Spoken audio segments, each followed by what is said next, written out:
ba, meron tayong tinatawag na concept of cellular nutrition. Kasi yung katawan mo is made up of trillions of cells.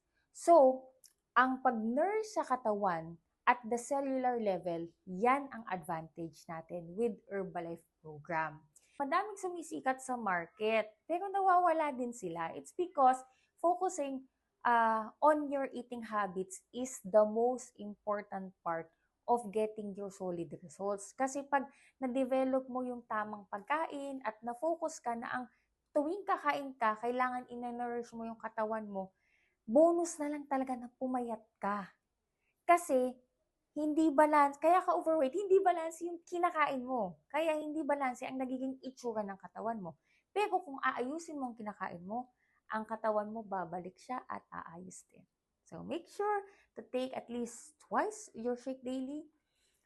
You can take as much as you can. Also your aloe, 3 takip agad sa umaga pagkagising and also sa lunch at dinner and your Simply Probiotics. So have a great day!